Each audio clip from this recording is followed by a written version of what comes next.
What is going on, guys? It is Steven, your semi-comprehensive guide here, and in today's video I'm going to be showing you how to connect your PlayStation 4 controller to your Windows 10 PC. So there are a few different ways we can connect our controller to our computer. The first method is using a micro USB cable. This is my preferred method. It is just a plug-and-play process and your controller is ready to go. The second method is using Bluetooth, so if you don't like the cable hanging out, then you can also connect your controller using Bluetooth. So if you're interested in that Bluetooth method, I'll be showing that later in the video, but right now I'm going to show you how to connect your controller via a micro USB cable. So for this method, you're going to need a micro USB cable, preferably the one that came with the console or with the controller, but really any micro USB cable should work as long as it allows for a data pass-through. If it is just a power cable, then your controller is just going to sit there and it is going to charge. It's not actually going to connect to your PC. So once you have your cable, plug the USB end into your PC and the micro end into your PlayStation 4 controller, and you should see a notification from Windows, or if you have Steam like I do, you'll see a notification from them as well, just letting you know that the controller has been detected and it has connected to the PC. So from here you should see your controller light up. It should have either the default blue or a white color, or if you have an application like Steam installed, you'll have a custom color.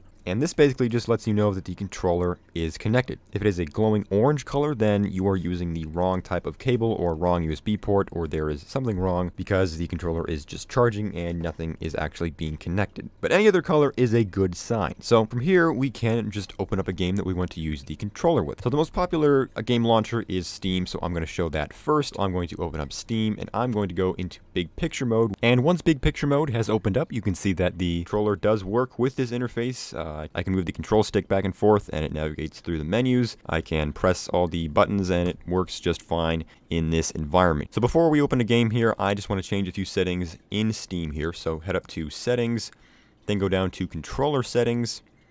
And in here we can just change a few compatibility settings for the controller, so we can turn on the configuration for the controller, which just helps us use it with different games. Now if we go down all the way to the bottom here, you'll see it detects the PlayStation 4 controller and it recognizes it as a DualShock 4. So if we go in here, we can change the preferences of the controller, so we can change the name of the controller, we can change the light bar in different ways, we can change the color, the saturation, stuff like that. And then back out here, we can also calibrate and identify the controller. So change these settings to your liking, but for me, just the default settings are fine. So now I'm going to go into a game, so I'm going to head back to Library.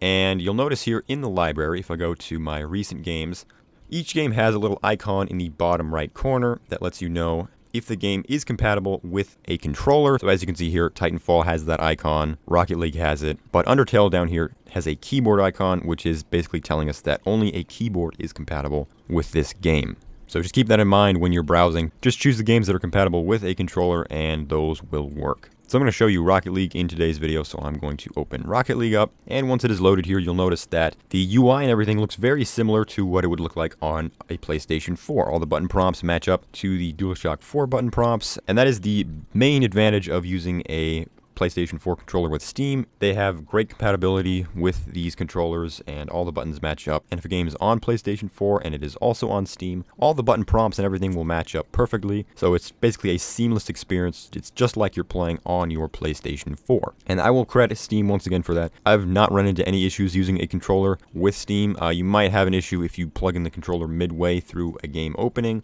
but if you have the controller plugged in and all set up before you open a game, it'll work perfectly with that application. Now, not all games are on Steam, and not all experiences are as seamless as they are on Steam, but luckily because of Windows Universal Drivers, the PlayStation 4 controller works just fine with other games when it's plugged in via a micro USB. So I'm going to show you how this works with GTA. So I installed this game using the Epic Games Store, and they do not have the same level of compatibility with the PS4 controllers as Steam does, but because Windows is kind of weird, it recognizes the PlayStation 4 controller as an Xbox controller, so we can still use it with GTA, although it acts like an Xbox controller. But all the button functions still match up, so the circle button still goes back, the X button still is the selection button, and the triangle and square both do their own thing. So functionality is still there, but it's definitely not as seamless as it is through Steam. And there is unfortunately no real way to fix this. Even if you install something like DS4, it won't recognize it as a PS4 controller. So unfortunately, you will have to get used to this if you're going to game using your PS4 controller using a non-Steam game. But it still works, and that's all that really matters.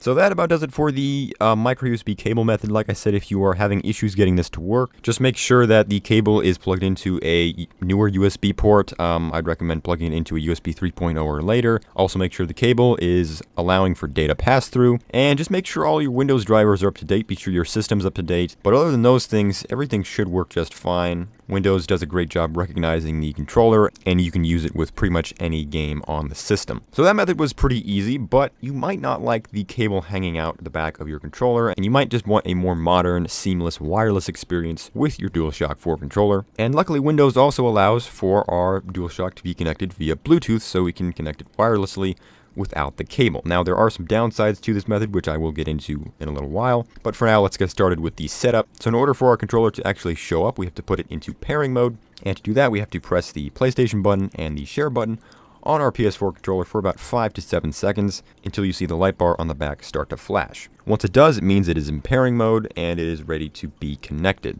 So now we can go back to our computer, and it should show up right away on this pairing screen. If it doesn't, then go back and try repairing the controller again. And once it does show up, just select wireless controller, and it should connect within just a few seconds. So now our controller is connected, but usage will vary depending on what game we want to play. So I'm going to start off with Steam because it is the most popular game launcher, and it is the easiest to use with a Bluetooth controller. So using Steam, all you have to do is just go into big picture mode, and it just automatically recognizes our controller. So we can just navigate through the menus, we can go into a game. So as you can see here, everything is working just fine in Rocket League. All the buttons work, all the control sticks work, and it's a lot nicer now because I don't have that cable sticking out the back of my controller. So Steam is really easy, it just automatically recognizes the controller, but unfortunately for any other game, compatibility is going to be spotty. So if you are using your controller with a game that is not installed with Steam, I would recommend installing DS4. So DS4 is a free application we can install to our computer that allows us to use our DualShock 4 with pretty much any game and any software that works with a controller. It basically tricks our system into thinking the PS4 controller is an Xbox controller, and it basically uses those drivers for the controller instead. So just install DS4. It installs as a zip file, so open that up,